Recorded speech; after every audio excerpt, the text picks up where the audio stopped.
안녕하세요, 모항입니다. 아시다시피 롯데는 나균안이라는 야수의 투수 전향 최대 성공작을 보유하고 있는 팀입니다. 그런 영향인지 나균안 이후에도 야수에서 투수로 전향하는 사례가 팀 내에서 굉장히 많았는데요. 그런데 이번 전역자들 중에서도 야수에서 투수로 전향한 케이스가 둘이나 있다는 걸 알고 계십니까? 그 두 선수들은 나균안과 비슷한 시기에 전향을 했던 선수들인데요. 당시에는 나균안을 포함한 세 선수의 투수 전향이 상당히 부정적인 시선으로 보여졌지만 나균안이 이렇게 대성공을 거둔 만큼 이 두 선수 역시 재평가를 해볼 만한 가치가 충분하다고 생각하는데요. 그렇게 오늘은 어쩌면 제2의 나균안이 될 수도 있는 두 선수들에 대해 한번 살펴보려고 합니다. 먼저 살펴볼 선수는 19년 2차 5라운드로 롯데에 입단한 00년생 우투자타 박영환 선수입니다. 박영환 선수는 고교 시절 외야수로 주로 뛰다가 3학년 때 투타 겸업을 하면서 많은 대회에서 좋은 성적들을 거뒀는데요. 실력으로는 1차 지명급이라는 평가도 받았지만 중학교를 마산에서 나오고 고등학교를 대구에서 나왔기에 1차 지명 후보에 들지 못하고 돌고 돌아 롯데에 오게 됐습니다. 타격에서 많은 가능성을 보였던 우투자타 외야수였기에 팀에서도 꽤나 기대가 컸을 텐데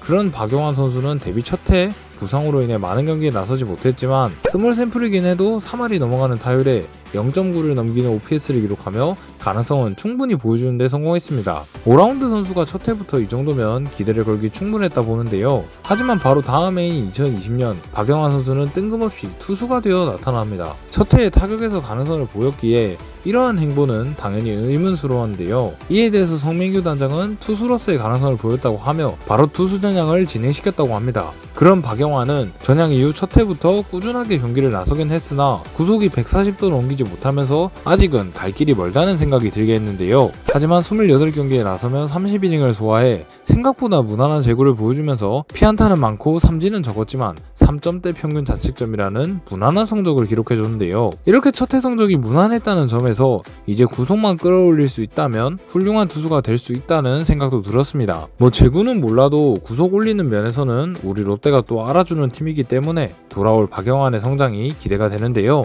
애초에 투수 경험이 있기도 한 선수이고 첫 해부터 성적도 무난한 모습으로 나균안과 비슷한 행보를 걷고 있어 나균안을 이길 성공 사례가 될 선수로 안성맞춤이라는 생각이 듭니다. 박영환 선수는 올 시즌 전역 예정자들 중 가장 빠른 1월 18일에 전역 예정이기에 일찌감치 팀으로 돌아와 열심히 구속을 끌어올리면서 더 좋아진 모습을 보여준다면 올해 안에 한 번은 1군 콜업이 가능할 수도 있지 않을까 싶은데요. 물론 팀에 있는 나원탁 역시 2군 성적이 꽤 좋아도 아직 1군에서 얼굴을 못 비추고 있기에 더 늦어질 가능성 역시 있다고 생각되지만 그래도 올해 안에 한 번은 보길 기대하며 박영환을 응원해주고 싶습니다. 다음으로 알아볼 선수는 같은 해 한 라운드 차이로 롯데에 입단한 19년 2차 6라운드 99년생 우투타 김동규 선수입니다. 김동규 선수는 고교 시절 1학년부터 주전 내야수로 뛸 만큼 야수로서 가능성을 보였던 선수인데요. 강한 어깨를 토대로 안정적인 수비를 뽐내며 수비에 강점이 있던 선수로서 롯데의 내야 경쟁을 더 활성화시켜줄 거란 기대가 되게 했습니다. 하지만 데뷔 첫해 2군에서 2할대의 타율을 기록하는 등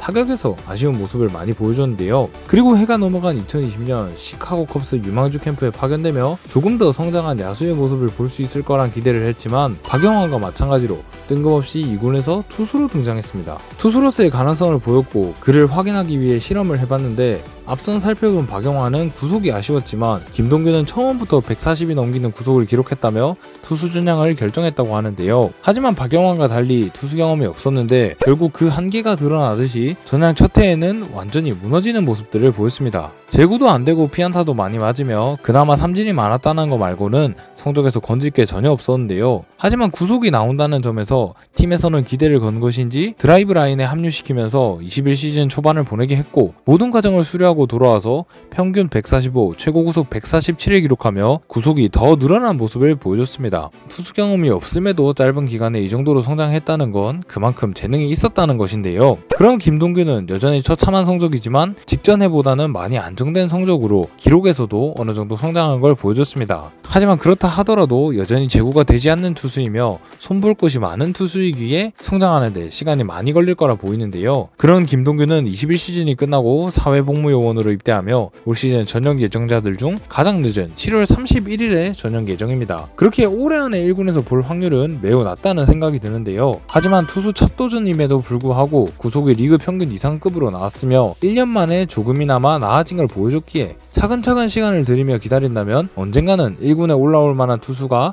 되지 않을까 싶습니다. 그렇기에 복귀가 많이 늦긴 하지만 너무 조급해하지 말고 천천히 더 안정적인 모습으로 진화를 하면서 올해라는 단기적인 목표가 아닌 1군 콜업을 장기적인 목표로 삼으며 잘 성장해줬으면 좋겠네요. 물론 나균환이 성공했다고 해서 이 선수들에게까지 그만큼의 기대를 하는 건 엄청난 부담이라고 생각합니다. 그렇기에 그저 천천히 올라오길 바라며 응원만 해주고 싶네요. 박영환은 구속, 김동규는 재구와 안정성이라는 각자의 과제를 가지고 돌아옵니다. 군생활을 잘 마치고 돌아와 하는 이 새로운 시작점에서 두 선수가 과제를 잘 완수하면서 좋은 투수로 성장해주길 응원해보겠습니다. 박영환, 김동규 두 선수에 대한 여러분의 생각은 어떠신가요? 지금까지 머왕이었습니다. 감사합니다.